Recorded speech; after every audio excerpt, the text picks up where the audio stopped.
When I prescribe a diuretic, I generally prescribe a medication along with it that will hold potassium in the body.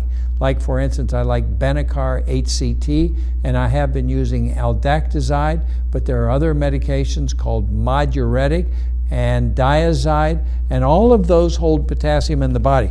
And it turns out that that is very beneficial for many different reasons to keep that potassium in the human body instead of letting the diuretic just put it all out the urine. Here is a medication called pentoxifylline, which reduces protein loss in the kidneys. And generally anything that reduces protein loss from the kidneys in people with chronic kidney disease is a good medication. The trade name for that is Trental, Trental. And even more effective than that at reducing protein loss through the kidneys and improving kidney function are the statins. So what I'm saying is Crestor, Lipitor, Vytorin, with or without Zetia is a good idea. A medicine that has been found to reduce aggressive cancers, Abiratone, Abiratone. And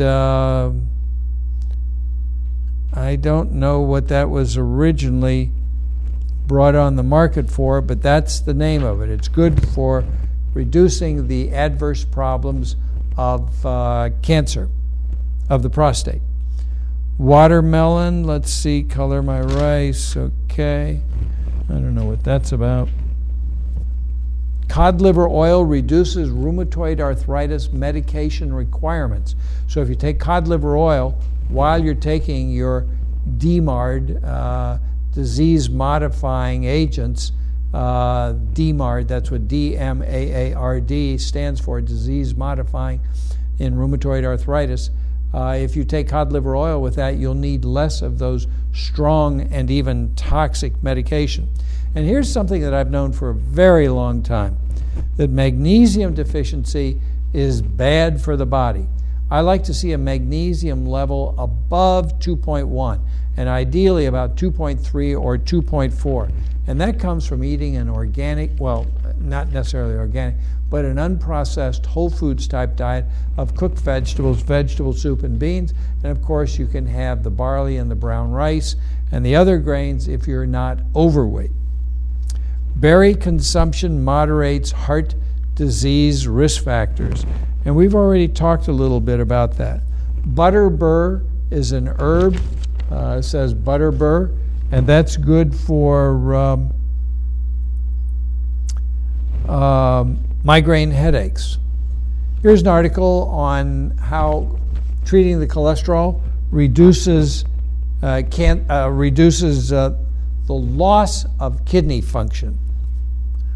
If I had cancer, one of the products I would take to keep the cancer from spreading, at least that's the reputation of it, is called MCP, modified citrus pectin. And apparently it gets in there and it interferes with the portions of the cancer cell that want it to settle down in other locations.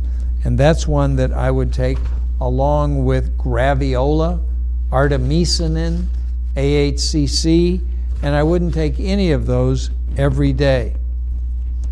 Turn off your fat switch. Now, how are they going to talk about that? That's going to be a combination of diet, and then I think they have this product called Ervingia, and it's an herbal product which may be helpful in controlling, yes, Ervingia gabonensis. It's from Africa. Gabon is a country in Africa, and here is this herb, Ervingia gabonensis, which helps people control their appetite and reduce their percent body fat. Vitamin K does not improve bone density, and I recommend it for the treatment of low bone density, osteopenia or osteoporosis, but it does decrease breast cancer and fractures. So by our current testing, we may not be able to see how it improves things, but it does improve things. People have talked about probiotics for quite a while, and the probiotics can help stimulate your immune system, which is one of the problems with us nowadays. Our immune system is so knocked down by the cheese and the meat and the fried food and the pizza and the ice cream and the cakes and the cookies. And it turns out that taking some probiotics actually has a beneficial effect on some of the markers of immunity.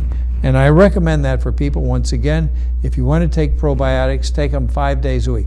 Probiotics are the friendly bacteria. Most people know this name, lactobacillus, and another one is acidophilus. Those are probiotics, but there are a bunch of other ones, and I really like the mixtures. I like the Megafood brand probiotics, but it's fairly expensive. Vitamin C intake tied to lower fracture of the hip risk.